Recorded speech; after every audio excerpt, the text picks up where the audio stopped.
Auto de Devassa, o disque disse assumido e com nomes. Debate sobre a atualidade vimaranense, moderado por Paulo Dumas, com a participação de Andréa Ferreira, Miguel Teixeira e Zé Teibão.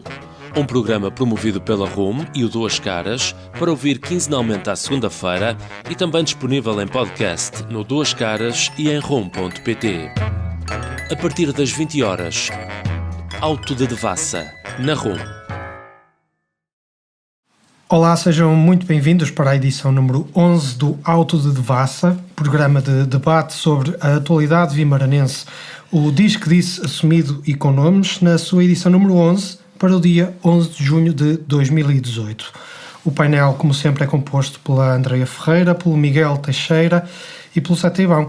O programa, como de costume, será dividido em 3 rubricas. Começaremos pelas obras de Santo Turcato, que é outra forma de dizermos é sempre a mesma coisa.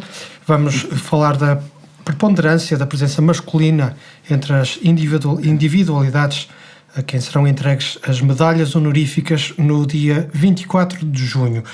De seguida, no Pio IX, nomearemos o recém-eleito presidente da Associação Comercial e Industrial de Guimarães, que é nada mais, nada menos do que Filipe Vilas Boas, que há menos de um ano foi despedido da Divisão de Desenvolvimento Económico da Câmara Municipal de Guimarães, onde era responsável pelo mesmo departamento. Finalmente, encerraremos com Guimarães, capital do concurso de ideias. Foram finalmente conhecidas as ideias vencedoras do tal concurso idealizado por Filipe Fontes, outro quadro da Câmara Municipal de Guimarães, que entretanto pediu demissão de diretor do Departamento de Urbanismo. Estão lançados os dados para iniciarmos a conversa. A primeira ronda será sobre as obras de Santo Turcato, e esta semana vamos falar sobre a representatividade das mulheres entre os homenageados no dia 24 de junho. As medalhas são entregues neste dia, o dia 1 de Portugal desde 1988, ou seja, há precisamente 30 anos. Fomos atrás fazer as contas e, incluindo as medalhas que serão entregues este ano, concluímos que em 30 anos, num total de 177 medalhas, apenas 22 foram entregues a mulheres. Miguel, estes números desenham claramente um desequilíbrio. Qual é a leitura que fazes destes dados, destes números? Destes números, a falar aqui que eu estive a fazer contas, ou seja, foram 22 mulheres medalhadas, ou seja, 15%, 102 homens, e depois as outras 52 foram empresas e outras coletividades, associações.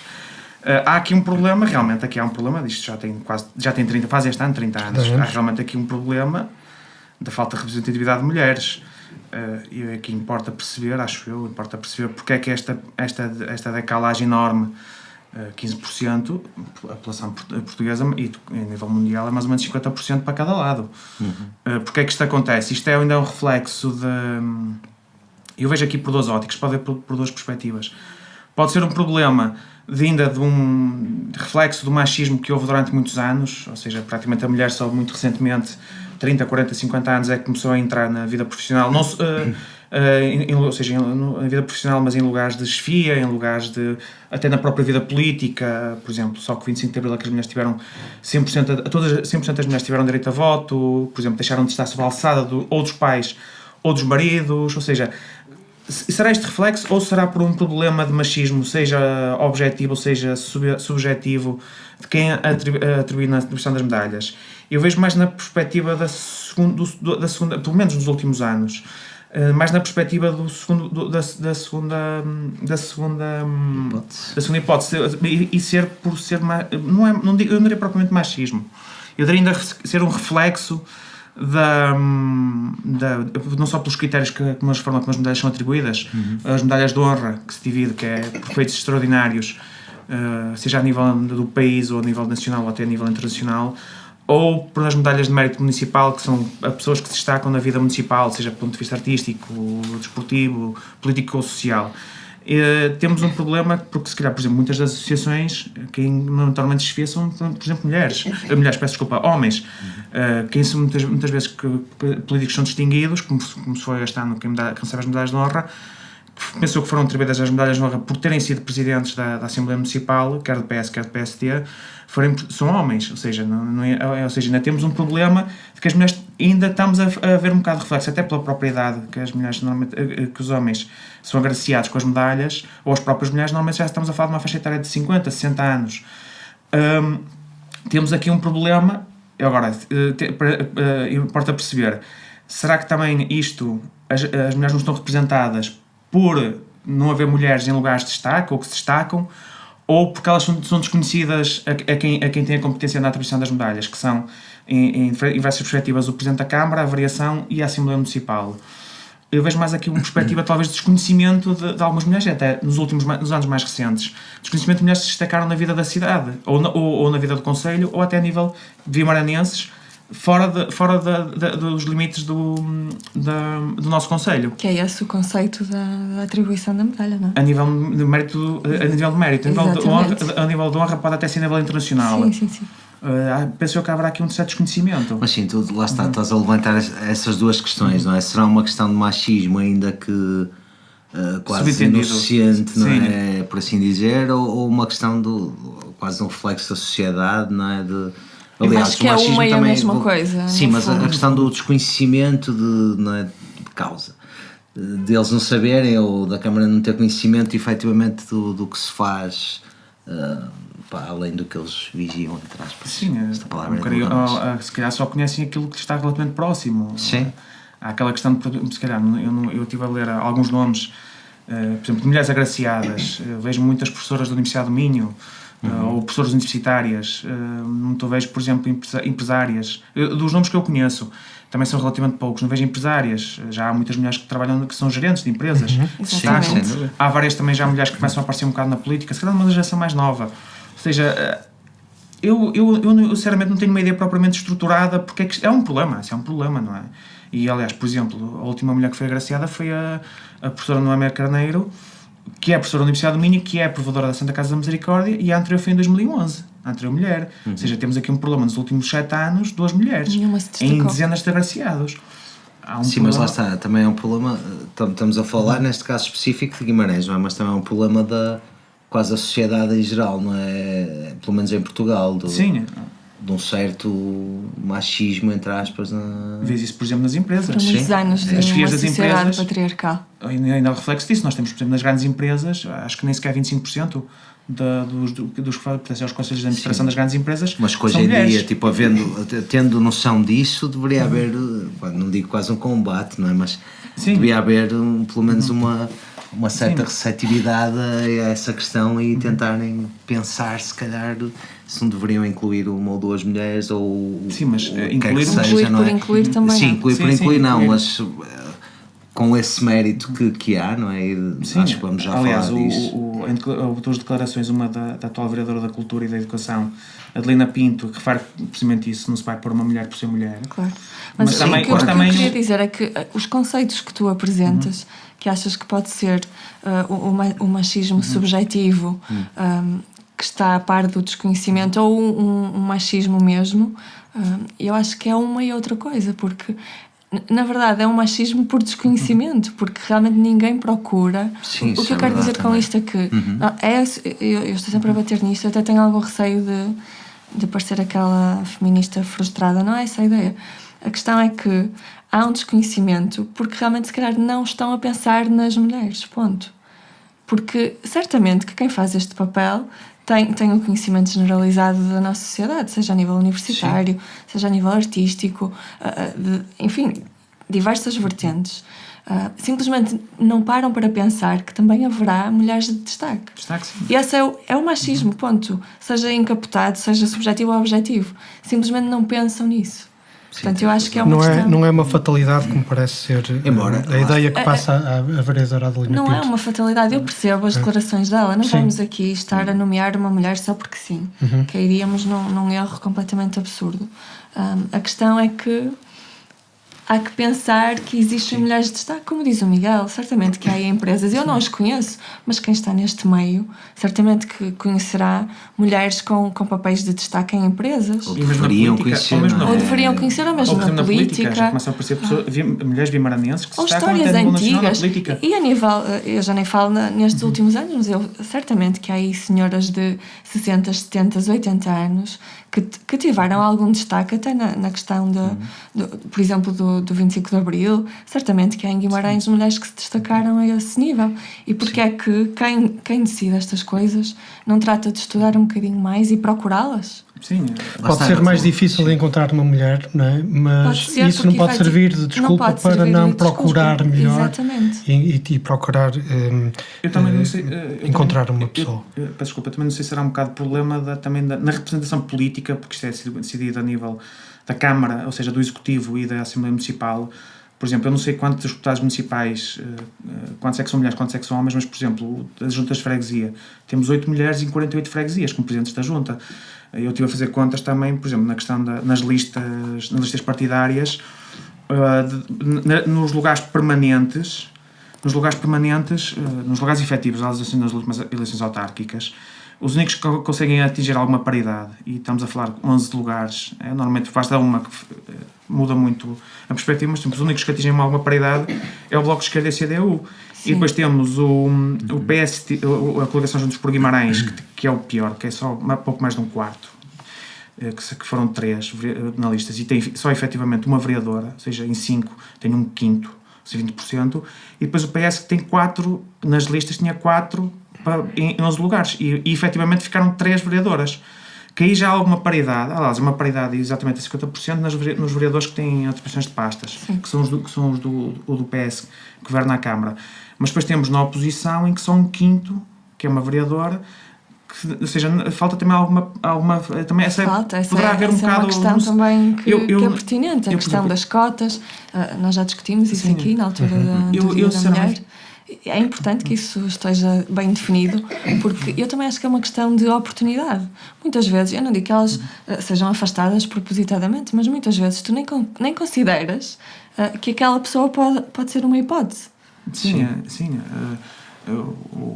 E isto é visível até nestas decisões. Eu vejo essa, por exemplo, a questão da perspectiva, por exemplo, a questão das cotas, eu sou abstratamente contra as cotas. Eu sou a favor, porque eu acho que é uma forma de escamotear um problema, porque muitas vezes, quando acontecia, e ele ainda está em efeito, que são para ser 25 ou 33% das listas, tinham que ser mulheres. Muitas vezes as mulheres são postas em lugares que são efetivamente não eleitos, não são eleitos.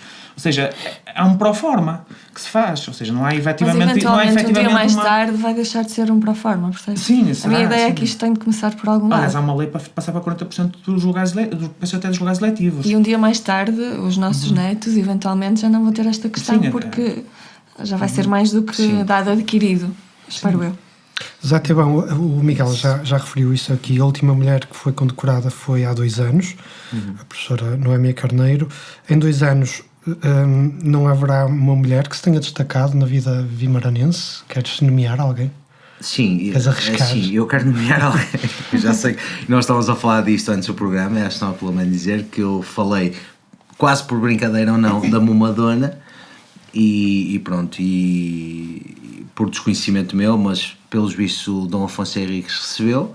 Mumadona também poderia e deveria receber. Em 2009. Exatamente, em 2009, quando fez 900 anos. Sim, exatamente, a fundadora da cidade nunca recebeu, e acho que poderíamos começar por aí, não é? Então, mas sei que os meus colegas têm algumas propostas também. O Miguel deu conta antes de nós começarmos a gravar. Mas eu sou a favor vimaranenses. da Mumadona receber uma medalha porque merece. Eu não digo já para o ano. Vamos todos para o Facebook, para o Instagram. Eu como normalmente não gosto só de criticar, seja positivamente ou negativamente, às vezes também gosto de dar algumas sugestões. Eu não estou a dizer já este ano, mas que fica, como eu digo, já quase uma proposta, talvez daqui a uns anos. Nós tivemos aqui de Guimarães, são duas investigadoras, ambas doutoradas, com menos de 36 anos, que ganharam, pensou que é o prémio mais importante da área da ciência em Portugal, que são as medalhas de honra das mulheres da ciência, que se dedicam nas áreas da saúde e do ambiente. Tivemos 2 vimaranenses, que ambas trabalham atualmente na Universidade do Minho. que é Maria Inês de Almeida, que pertence ao I3S, que é o Instituto de Investigação, Inovação e Saúde, e Isabel Veiga, que é do Instituto de Investigação em Ciências da Vida e Saúde, as duas da Universidade do Minho. Ou seja, temos aqui... É como eu digo, temos aqui 2 nomes, e eventualmente e são porque eu conheço ou fui seguindo uma destas investigadoras, fui seguindo o percurso dela, desde a licenciatura até agora ao doutoramento, que foi há uns anos atrás. E se tu fizeste esse trabalho de casa, acho que mais alguém poderia ter feito. Exatamente. Foi porque eu conhecia. Para mim a questão é essa. Ou seja, se calhar às vezes, será que isto não serve por desconhecimento? Eu não estou a apontar estes nomes. É o desconhecimento imposto pela sociedade patriarcal que nós temos e que vamos continuar a ter se isto não mudar. E eu lamento que tenha sido uma mulher, neste caso, a dar conta dos 5 nomeados. A nossa vereadora, que poderia, se calhar, ter tecido alguns comentários e dizer que realmente, admitir que há algum desconhecimento, porque eu também acho que seja desconhecimento, admitir que não fizeram o trabalho de casa. E repara, o machismo é algo muito grave, como é óbvio, mas o desconhecimento, para mim, é igualmente grave, por assim dizer, se é que posso dizer isso, sem tu me bateres. Mas sim, tipo, não lá está, essa ignorância. Tipo, pior muitas vezes é o próprio machismo por ignorância. Que não deveria existir. Muito não deveria existir. Eu imagino, eu não sou mulher, podem ouvir aqui, mas ou falando com algumas mulheres, acho eu. Podem ouvir, mas não te estão a ver. Sim, mas eu às vezes tento perceber, falando até com algumas mulheres, ou às vezes até por contam-me, ou porque às vezes se subjacentes, às vezes, quer dizer, não sei, e agora perguntava a ti, André, se também às vezes, se não te sentes às vezes, muitas vezes machismo no próprio dia-a-dia, ou seja, que há um problema estrutural na nossa sociedade. Todos os dias tu sentes, e eu nem te consigo dar um exemplo em concreto de alguma situação, porque pronto, não me recordo nenhuma, certamente que terei. Agora, eu acho que é uma coisa está tão intrínseca nas pessoas que eu acho que elas nem notam. Às vezes na própria forma como falam, a própria linguagem. Pronto, eu não quero falar muito nisto, porque acho que já discutimos esta questão e se calhar iremos, infelizmente, discuti-la muito mais. Ultimamente, eu não sei se vocês têm percebido, eu não vejo muita televisão, mas da pouca televisão que tenho visto ultimamente, tem-se falado muito nesta questão, novamente, até por causa do anúncio do Ministério da Saúde, por causa da questão portanto, do tabagismo. Que as princesas não fumam. Só a linguagem, as princesas não fumam. Não é isso, e não é só isso, é aquela questão do papel da mulher, que é uma mãe, tem que ser uma mãe impecável. Exato. E, portanto, nós não vamos misturar aqui, como é que é, deixe de fumar, ame mais. Sim. Pronto, eu não quero entrar num extremo, mas o que é certo é que isto existe e é uma coisa que está tão intrínseca na sociedade que realmente ninguém nota e provavelmente ninguém daria conta de que este anúncio realmente é machista, porque se não viesse uma pessoa a dar conta disso, isso, que foi a Isabel Moreira, creio. Foi. Sim, reparem, nós anúncios desses nós vimos muito nos anos 50, não é? Aquela publicidade muito... nós tivemos mas nós vamos continuar a falar disso sempre que seja necessário, não é? O papel da mulher é cuidar do filho, coitada, se ela fumar um cigarro, vai cuidar muito mal da criança. Aliás, às vezes vê-se isso pequenas coisas, por exemplo, que agora é duquesa de Sussex, a Meghan Markle, foi quando, 92 ou 93, quando ela tinha 12 ou 13 anos, escreveu para uma empresa... Escreveu para uma empresa porque faziam publicidade a um detergente que pensou para a louça a referir às mulheres. Certo, isso vai continuar. Mas estava-te a dizer que nós, estavas a dizer infelizmente, como é óbvio, mas vamos continuar a falar disso, não é? Sempre que houver infelizmente, claro, significa que vai continuar. Nós vemos em pequenas coisas, em campanhas. Sim, e lutar contra isso. Sei lá, aquelas campanhas de... Quando estamos a falar, não só do Dia da Mãe, há sempre uma vertente mais cor-de-rosa que é associada às meninas e... Enfim... Já falamos sobre isto. Deixa-me só já agora dizer, é difícil mudar. Isto mudando o assunto, mas ainda falando desta questão. Da parte do mérito artístico, estamos a falar, isto porque estamos a falar do desconhecimento, da parte do mérito artístico, e espero que não me levem a mal, mas há bocado quando falávamos, neste caso do Arménio Sá, que é artista plástico, vocês também não conhecem o trabalho dele, certo? Não estou. E eu também eu conheço vagamente, mas lá está, isto também é aqui uma questão importante, não é? Estão a dar uma medalha a uma pessoa que, digo eu assim, é relativamente desconhecida e cujo trabalho não é assim tão conhecido. Isto fará sentido, quer dizer, fazer sentido certamente faz. Eu não conheço ao certo os motivos, os critérios para os quais atribuíram a medalha. Já, lá está, sei que é artista, mas em Guimarães se calhar não há divulgação como deveria haver desse trabalho, não é? Estamos a dar uma medalha por mérito artístico. Onde é que estão as exposições, não é? Onde é que Guimarães sabe sobre isto? Sim, onde é que podem ver o trabalho? E este desconhecimento para mim também é um bocado mau, não é? Não sei se perceberam, eu dei aqui uma volta. Voltem numa dona. Isso é a questão de... Sempre. Eu não quero, como eu digo, a atribuição do prémio. Acho que, apesar de tudo, qualquer dos 5 nomes que foram atribuídos... Ninguém está aqui a colocar em causa a medalha... Não está aqui a questão... O mérito em si, não é? Todos os nomes que eu vi, porque eu estive a ler a lista toda, completa desde 88, e aqueles nomes daqueles que eu conheço, parece que não há nenhum que eu possa dizer assim que aquilo se calhar foi mal atribuído, claro. A questão das honras.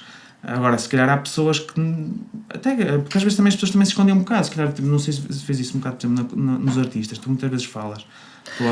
Eu falas que há muitos pintores a falar, desconhecidos cá. Sim, nós dizemos na brincadeira a questão da lista, que eu acho que cada vez mais deveria-se fazer, não é? Acho que se devia fazer, então agora é que faz sentido mesmo. Porque, estás a ver, está-se a dar esse mérito, está-se a dar uma medalha, neste caso está-se a dar uma medalha que não adianta de nada, não é? A medalha em si não demonstra o trabalho, e se a maior parte dos vimaranenses não conhecem o trabalho artístico deste vimaranense e nem sequer sabiam que ele sequer era artista, há aqui um problema grave que é preciso resolver, não é? Digo eu. Pode ser que seja um pretexto para passarem a conhecer agora. Sim, acho que sim. Bom, vamos avançar. Pio IX, o novo presidente da ACIG, é um homem. Vamos falar do Filipe Vilas Boas, que foi o único candidato para a presidência desta instituição vimaranense e que toma posse num período muito complicado, pelo menos do ponto de vista financeiro, para a Associação Comercial e Industrial de Guimarães. As eleições foram no dia 25 de maio e logo no início do mês o Filipe Vilas Boas dava uma entrevista à Rádio Santiago, onde o assunto da sua saída da Câmara Municipal de Guimarães não foi abordado.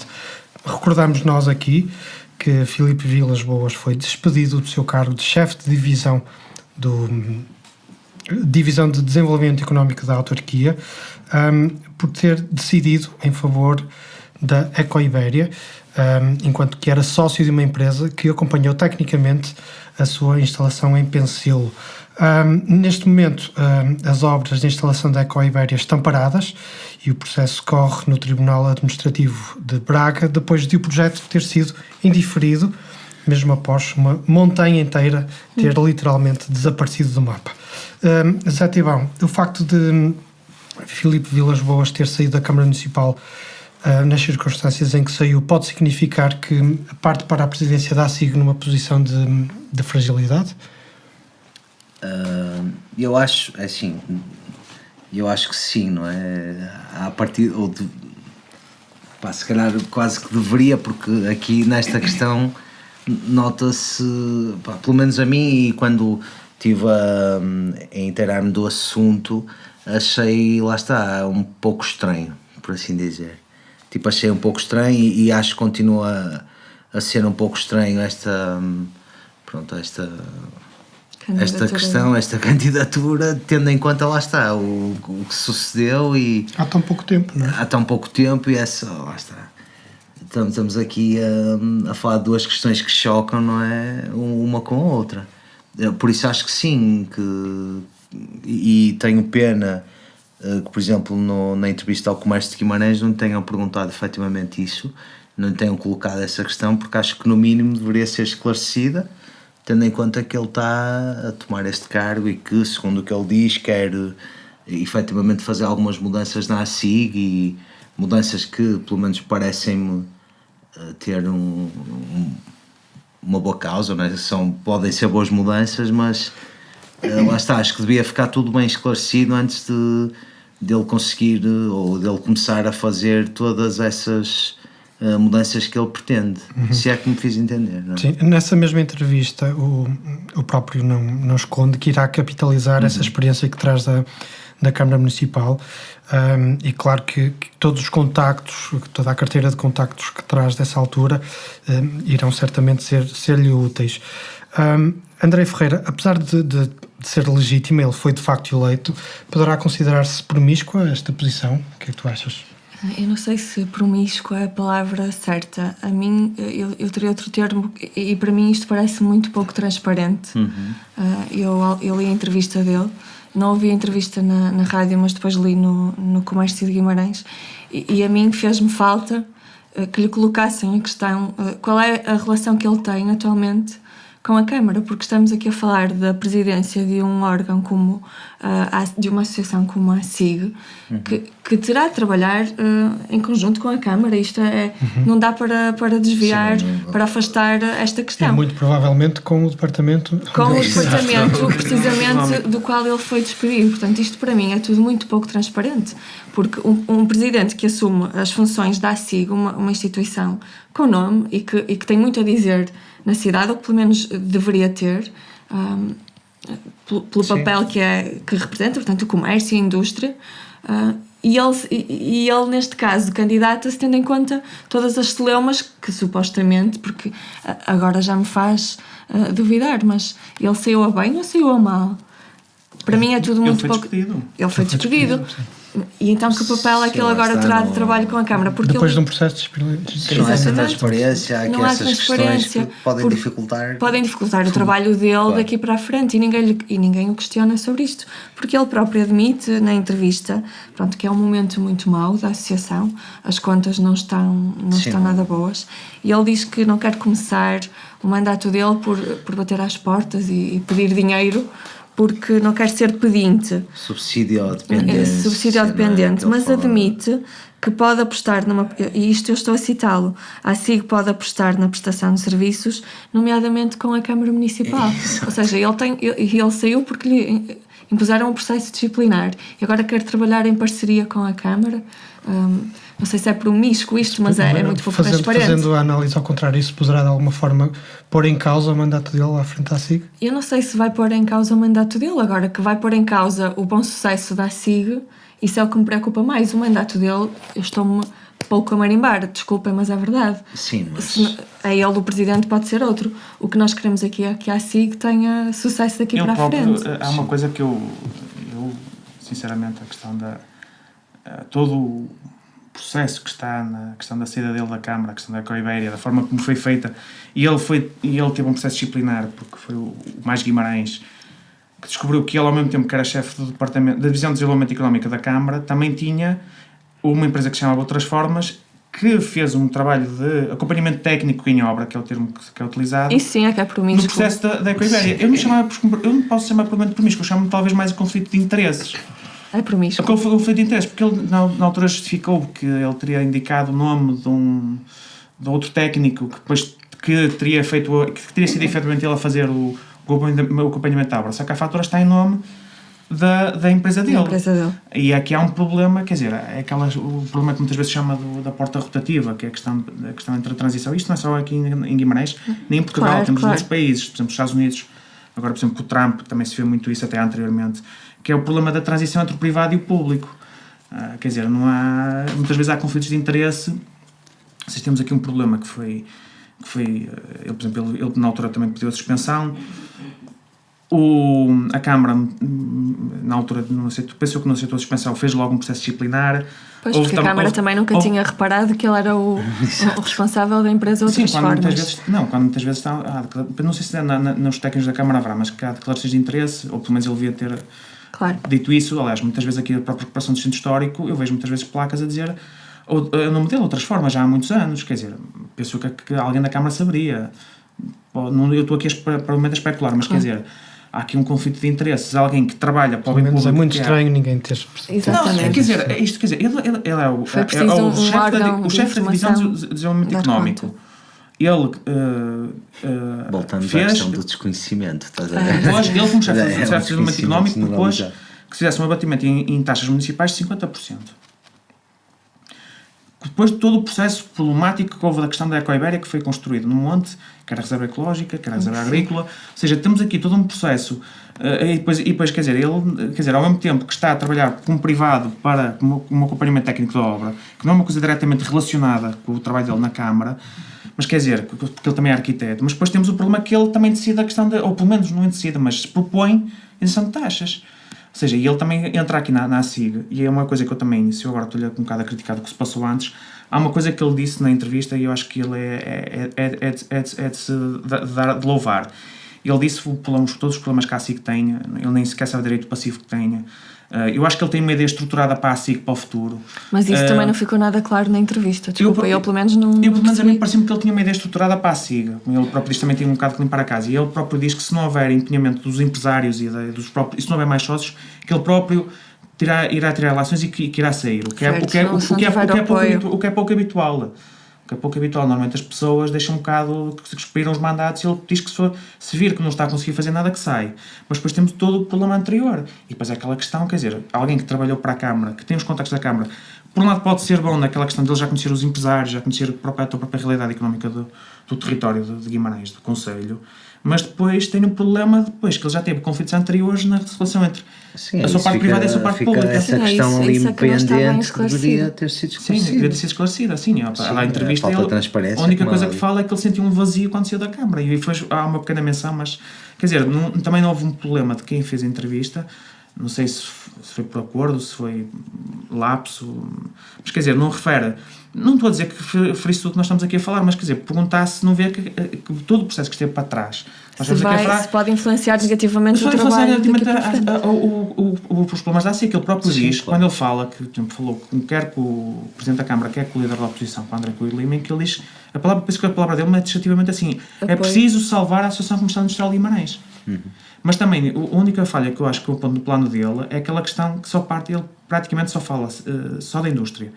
Só fala 5 ou 6 vezes do comércio e indústria de Guimarães, do comércio e serviços de Guimarães. Nós temos um problema, eu falo mais daqui da cidade porque eu conheço a realidade do resto do território de Guimarães. Quer dizer, nós temos um problema do comércio de Guimarães. E, aliás, quando ele falou do comércio, fala das grandes empresas, ou seja, talvez supermercados e hipermercados. As pequenas lojas têm uns problemas, não só por nós temos um problema aqui em Guimarães, que somos muito bairristas, eu agora fiquei um bocado à parte, somos muito bairristas, mas depois vamos comprar ao Porto e a Braga. Ou seja, também é um problema, e se calhar também o comércio fica muito desatualizado. Há aquela questão, por exemplo, o Natal, poderia ser uma época de grande pujança para a cidade, e nós temos por exemplo, Miguel, e qual deveria ser, na tua opinião, o papel de uma associação comercial industrial em Guimarães? Já falaste desses problemas, não é? Qual deveria ser o papel de uma associação comercial? Eu vejo mais ou menos como o próprio Filipe Vilas Boas referiu. A ACIG não ser só como atualmente é prestadora de serviços, de formação, que tem vários cursos, agora até vou começar agora penso que se chama Guimarães 2020, mas também ser uma dinamizadora, ou seja, de ser um ponto de união de tudo que é empresariado de Guimarães, sejam de serviços, comércio e indústria, porque ele próprio diz e refere bem que também é preciso haver planeamento, é preciso fazer uma ligação entre a Câmara e os outros organismos públicos e o próprio empresariado. Muitas vezes, se calhar, não há um trabalho de ligação, não há ou seja, cada empresa trabalha muito para si e depois não há o que falamos. Esse é supostamente o papel que se espera da CIG e que eu espero dele, porque eu não estou aqui a deitar o senhor abaixo, atenção. Eu estou até curiosa para ver o que é que ele vai fazer. A entrevista também é muito simples, não? Eu gostava de ter visto aqui mais claramente quais são as propostas que ele tem, para além da questão financeira, que propostas é que ele tem para a CIG. Realmente ele fala muito na questão industrial, mas se calhar também não teve a oportunidade de falar noutras coisas. Eu acredito e quero acreditar que ele tem alguma visão também quanto a nível comercial. Talvez esteja subentendido, mas acho que ele terá uma ideia de dinamizar a CIG, como já foi há muitos anos, de dinamizadora do comércio e da indústria de Guimarães. Não sei se é uma associação que dá formação, que só tem curso e que depois, aliás, ele fala para a questão da própria estrutura pessoal, que poderá ser sobredimensionada para a atual forma como a SIC trabalha. Ou seja, vejo mais a pergunta do Paulo, vejo mais ou menos a ideia como ele deu na entrevista que fez à Rádio Santiago, que é precisamente fazer a SIC como uma dinamizadora, isto muito redutamente, ser dinamizadora da economia de Guimarães. Esses esforços anteriormente falharam, não é? Sim, aliás, ele próprio admite isso. Ele próprio diz que a SIG praticamente hoje em dia é só de formação. que tem algum papel, mas, por exemplo, falou fazer protocolos com empresas, de fazer empregabilidade para os jovens que saem da formação, ou seja, não ser só uma entidade da formação, ou que subcontrata a formação, mas depois também acompanha todo o processo subjacente ao que está a seguir. E há também a questão financeira, não é? O saneamento da questão financeira da ASIG também poderá ser um problema. Aliás, se calhar o primeiro problema que ele irá ter antes de fazer o que quer que seja, não é? Sim, e ele fala na questão dos salários. E fala nas centenas de milhares de euros, não é? De dívida. Sim. E fala também na questão dos recursos humanos. Centenas de milhares de euros. E fala também na questão dos recursos humanos, pelo que eu percebi, poderá haver ali também uma limpeza, por assim dizer. Não sei se haverá ali gente a mais, não sei se percebi mal essa parte da entrevista. Parece-me que ele disse que poderá haver, porque acho que também, aliás, ele próprio admite que não se conhecia a situação financeira da ASIG, ou seja, que ele ainda anda um bocado, talvez, a palpar terreno, a perceber como é que aquilo está, não está. Ou seja, eu também espero para ver mais uns anos. Mas repara, nesse aspecto também te pergunto uma coisa, não é? Ele candidata-se, não é, a este cargo, mesmo tendo desconhecimento disso tudo, vai-se... Há uma coisa muito curiosa. Que ele não possa fazer. Deixa-me só tirar aqui esta frase da entrevista, em que ele começa por dizer que há coisas que nos movem e que não sabemos porquê. O que é que move? Não é? O que é que será que move o arquiteto? E que também ficou por esclarecer nesta entrevista, não é? Sim. Ficou um pouco por esclarecer. Um bocado aquela dedo vazia dele querer participar civicamente, mas isso é um bocado, penso eu, será um bocado redutor. Não sei, terá as suas razões a nível pessoal, talvez também... Ele não sabe, porque ele diz coisas que nos movem e que não sabemos. Sim, independentemente da forma como ele sai da Câmara. Coisas que nos movem e não sabemos. E não sabemos porque e ele também não sabe. Não, é talvez vazio. Ele penso que trabalha muitos anos na Câmara, sai e uma pessoa normalmente às vezes, não sei, participar civicamente... vamos ver. Não sei, eu também esperava um bocado mais para ver, mas que ou seja, que ele tenha bom sucesso e a própria SIC tenha sucesso, que acho que é uma peça fundamental no panorama económico de Guimarães e até associativo, até porque é das associações mais antigas de Guimarães, a segunda ou a primeira mais antiga de Guimarães, laica. Mas depois também o problema é que tudo o que está para trás, por muito boa fé que ele tivesse na questão de, por exemplo, talvez eu também ter ajudado um amigo porque não tinha uma empresa feita, mas quer dizer, mas há aqui problema. Muitas vezes as coisas são feitas talvez por conflitos de interesse, mas que depois as pessoas, não sei se às vezes pensam nas consequências dos seus próprios atos. Sim. E vamos todos acreditar que ele irá efetivamente fazer um bom trabalho, não é? Sim, que aquilo que o move é a questão cívica. Mas que lá está, fica muita coisa por esclarecer, fica. Muito bem. Temos de convidá-lo aqui para o programa, para lhe colocar algumas questões. Porque não? Aliás, se estiver a ouvir, fica já o convite feito. Daqui a um ano fazemos um balanço do primeiro ano de mandato. Bom, vamos avançar, vamos para a última rubrica deste programa. Guimarães, capital das ideias. Esta semana foi este sábado, não é? Dia 9. Foram apresentadas as 3 ideias vencedoras do concurso, um ano após o inicialmente previsto. Pelo meio houve a demissão do mentor da iniciativa. Houve muita pressão por parte da comunicação social que insistiu em conhecer os desfechos deste processo, que tudo indicava que trazia alguma coisa ali pelo meio que não estava muito bem explicada. O segundo motivo que eu quero incluir nesta rubrica é a ideia de cidade, que isto entre aspas, ideia de cidade entre aspas, que é defendida pela Câmara Municipal de Guimarães, para servir de justificação para a retirada ou para a não instalação do tribunal no centro da cidade e colocá-lo numa área periférica. Eu vou tentar fazer aqui duas rondas nesta rubrica. Vou começar pelo concurso de ideias. Andreia, vou começar por ti também. A participação como forma de cidadania é, em teoria, algo de positivo e que deverá ser estimulado, não é? Com o aparecimento do concurso de ideias, quando já existia o orçamento participativo, não se estará aqui ainda a entrar numa duplicação de iniciativas? Estamos, sem a menor dúvida. Eu acho que isto acaba por confundir as pessoas.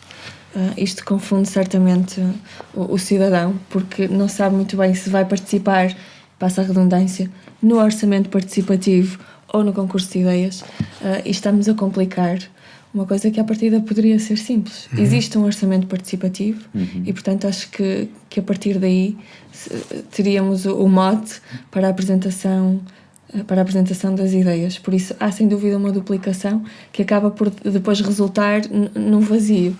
Porque para mim, eu estive a ler um bocadinho sobre o que resultou deste concurso de ideias e, sou-vos sincera, não percebi absolutamente nada. Não sei que ideias são essas. E pronto, é o vazio de ideias. Sobre o orçamento participativo, vais já na 5ª edição, que será, não é, este ano. Não há propriamente uma avaliação de como tem corrido as várias edições do orçamento participativo. Portanto, ia haver enfim, outro projeto do mesmo género, acho que é um bocado contraproducente. O que é que vocês acham? Eu concordo, não é? Claramente. Sim, até porque há projetos que venceram o orçamento participativo que nunca foram executados. Exatamente, não é? Mas portanto, essa avaliação nunca foi outro feita. Sim, e eu não vejo estes 2 programas de participação cívica como redutores por causa de um problema no orçamento participativo. É que nas normas do orçamento participativo, eu acho sempre... isto só começou a partir de 2015, quando houve problemas em 2014 com as votações, porque houve problemas de aferição dos resultados. No artigo 6º diz, por exemplo, que as únicas áreas que são aceitas no orçamento participativo é sustentabilidade ambiental, do voluntariado e solidariedade, ou seja, isto são áreas muito específicas. Ou seja, e este também tinha uma área específica, que é o território. No fundo, sim, ou seja, eles estão a criar várias iniciativas, cada uma com a sua temática. O orçamento participativo já teve uma componente área do território, já houve propostas até com os de faz obras. todo sentido, quer dizer, estamos a falar num orçamento participativo, porque é que não inclui todas as áreas?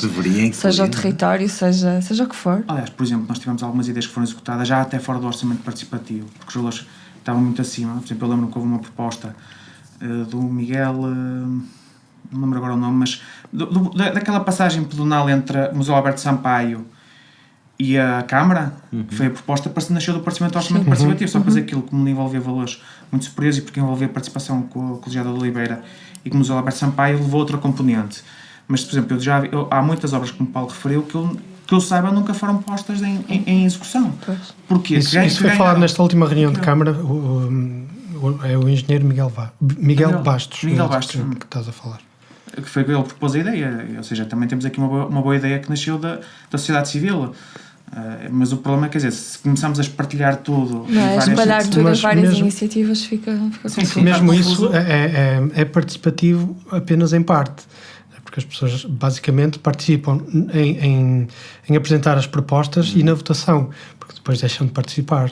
São colocadas de lado e a Câmara executa se quiser. E depois há uma própria no orçamento participativo, se calhar é preciso, mas há uma própria filtragem feita nos serviços camarários das propostas, se são execuíveis ou não. Se calhar é preciso, muitas vezes, haverá ideias que não são execuíveis, pelo menos com o orçamento, ou até próprio em termos abstratos. Mas se começa a trazer um para o território, outro para várias áreas, quer dizer, daqui a pouco temos... Quer dizer, não há uma ideia unificada de participação cívica, ou seja, começa-se a espartilhar tudo muito específico. Não sei se será... Parece uma falsa abertura a ideias, não é? Eu não digo falsa abertura, mas quer dizer, chega a um tal ponto, a uma certa altura que as pessoas nem sabem direito para que, imagina, se tiverem uma ideia que até tem execuível, se começa... Eu vou colocá-la onde? Quer dizer, por exemplo, uma ideia de solidariedade num território, imagina, uma freguesia muito específica de Guimarães. É território, é solidariedade, é... não sei... É concurso de ideias, é orçamento participativo. Sim. É tudo.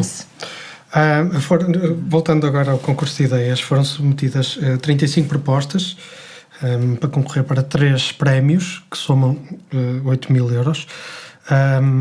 E a única coisa que nós conhecemos, para quem não foi à sessão de apresentação, é o título dos projetos.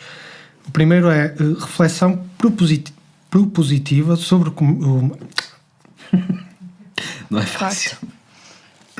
O primeiro é Reflexão Propositiva sobre o município de Guimarães. Não sei se vocês fazem ideia sobre o que é que será. Parece-me genial. É um bom nome. O segundo é Implantação da Realidade Aumentada na PR3-GMR, ou seja, o trilho pedestre da Rota da Penha. E, por último, o Museu Aberto de Couros. Só pelo nome, já que não foram divulgados só pelo nome já estão vencedores. Os conteúdos das propostas. Como é que avaliam a pertinência destes novos empreendimentos em Guimarães? Realidade aumentada, estudo positivo? Eu não sei o que é, desculpa. É um vazio na minha cabeça, não é só o vazio das ideias. Museu aberto. Eu estou a brincar, mas isto é um assunto sério, portanto. Eu acredito que sejam boas ideias, atenção, mas eu não as conheço. Não tenho informação nenhuma a não ser o título, e pelo título eu não consigo. A única que parece-me Miguel, mais... arriscar? A única, assim, isto é uma especulação, não sei se a Câmara divulgou ou se é preciso ir aos serviços camarários pedir os dossiês, mas a única que eu posso tentar especular é a realidade aumentada, porque é uma coisa que nós conhecemos, acho eu, até nos telemóveis, no percurso pedestre. Será que a história, por exemplo, espécies, os penedos... Informações sobre a fauna, flora... Deve ser isso. Parece interessante até. Claro que sim, e o próprio Museu em Aberto, causa. e este especulante, talvez o Museu Aberto de Couros, talvez seja os próprios tanques que estão à vista em vários locais da zona de Couros, e até as próprias fábricas. Poderá ser isto? A dia Museu Aberto é um museu que não é propriamente um museu no sentido clássico, mas é uma espécie de um percurso pedonal ou de outros meios que há uma ideia de base, por exemplo, que será que é a zona de Couros, imagino eu, ou talvez seja até o próprio Rio de Couros, eu desconheço sinceramente, mas há aqui um bocado, não sei, isto foi apresentado no contexto da Portugal Verde Europeia, também se calhar também se explica porque é que está tudo espartilhado, não é? Mas não foi apresentado nesse contexto, creio eu. Ele foi atrasado por causa do processo da capital. Sim, também depois houve aquela questão do próprio... O júri, havia ali uma... Houve a questão do arquiteto Filipe Pontes, que saiu da Câmara alegando razões pessoais de cansaço e de... Filipe Fontes, peço desculpa. Era ele o mentor desta questão do concurso de ideias, não é? Esse concurso de ideias também, se calhar, por isso atrasou, porque isto às vezes demora sempre tempo a entrar novas pessoas para fazerem de júri nesses pontos, mas quer dizer, isto... Também temos aqui um problema, lá está, concurso de ideias, também temos aquela questão das ideias para a cidade de Guimarães, ou seja, isto... Que ideias são estas, não é para a cidade? Sim. Aliás, até tivemos recentemente outra questão, não sei se... Sim, podemos entrar já nesse... Não sei se queres falar tu primeiro. Não quero falar, é só mesmo trazer o tema à discussão, que é uma declaração do vereador do urbanismo que fala numa ideia de cidade para justificar a instalação do como é que se chama? Do Tribunal das Varas Mistas, ou o antigo Tribunal das Varas Mistas, junto ao Parque da Cidade. A minha questão que vos trago e que vos sugiro que discutam é se isto é alguma forma de fazer cidade, ou seja, esvaziar alguns dos equipamentos do centro da cidade para a periferia. O que é curioso aqui é que desde que o Samuel Silva escreveu um artigo a falar numa ideia de cidade, de repente toda a gente fala numa ideia de cidade, e o próprio vereador, tens aí a declaração dele, não é? Porque afinal isto está incluído numa ideia de cidade que eles afinal até têm. E eu sou, se é essa a ideia deles, eu sou completamente contra a ideia de cidade deles, afastar equipamentos com relevo, como é, por exemplo, os Correios. Que há pouco falamos. É óbvio que não saíram completamente da cidade. A Quintá poderá ser considerado centro da cidade, mas afastaram do centro, pelo menos da zona mais movimentada, afastaram. Da zona comercial? Da zona comercial, que é o que nós queremos preservar, creio eu. Cada vez mais as lojinhas começam a fechar, não têm se calhar clientes. Porquê? Porque depois lá está. Se tu me perguntares a mim qual é a minha ideia de cidade, e eu que não percebo nada de território, a minha ideia de cidade é trazer as pessoas para a cidade, sem esquecer, obviamente, todo o concelho. Mas aqui no centro, a mim custa-me olhar à volta, já falámos nisto também, e ver casas altamente habitáveis, na minha opinião, transformadas em alojamento local. Isto é afastar os jovens da cidade e por consequência fechar o comércio tradicional, porque depois não são os turistas que vão ali à Casa Carlos comprar os botões, e percebem? Portanto, começamos a cair numa ideia de cidade um bocado estranha, na minha perspectiva. Havia uma lei de 1982, porque entretanto foi revogada, que dizia assim, era a lei 11 de 1982, que dizia assim: uma vila só pode ser elevada à categoria de cidade quando conte com um número de eleitores em aglomerado populacional contínuo superior a 8.000 e possua pelo menos metade dos seguintes equipamentos: instalações hospitalares, farmácias, corporação de bombeiros, casas de espetáculos, museu e biblioteca, instalações de hotelaria, por aí fora. Não é? Portanto, isto já chegou a ser uma espécie de uma definição do que é, no mínimo, não é? Cidade, por baixo, uma cidade. E de repente isto é tudo revertido. E por este andar não temos escolas, não temos correio, não temos... começam-se a afastar os equipamentos. Na questão do mercado, não é? Lá está, não é que tenha ido também para longe, não é? Entre aspas, mas fez toda a diferença. Fez toda a diferença ali na zona central dali. Acho que muita gente se queixou quando o mercado saiu da localização onde estava, mas eu pessoalmente acho que até ficou numa localização melhor. Porque tínhamos um problema de estacionamento, o problema temos um problema aqui em Guimarães do excesso de uso de carro, mas isso acho que seria para outro programa. Mas por exemplo, a própria ideia da ida do tribunal para juntar à Academia de Ginástica é trazê-lo um bocado para o centro, entre aspas. Mas quer dizer, as várias ministras estão em Creixo-Melo, mas que ideia de cidade é que queremos? Ok, vamos deixar essa pergunta no ar. Já devemos estar mesmo a queimar o tempo. Vamos terminar o programa número 11 do Alto de Devassa. Andréia Ferreira, José Teibão, Miguel Teixeira, até daqui a 15 dias. Temos pelo meio o tema da telenovela para pensar, não é? Portanto, daqui a 15 dias será esse, provavelmente, gostava de terminar, se me deixares depois. Muito rapidamente. E eu termino com uma coisa, uma mensagem de esperança para os vimaranenses, não é? Que é: não se preocupem, vimaranenses, vamos ter uma novela da TVI. Andréia Ferreira, Zé Teibão, Miguel Teixeira, o meu nome é Paulo Dumas, moderei a conversa. A Catarina Castro Abreu foi a produtora deste programa, deste e de todos os outros. O Rolando Ferreira esteve a controlar o som. Voltamos daqui a 15 dias. Até lá. Até já.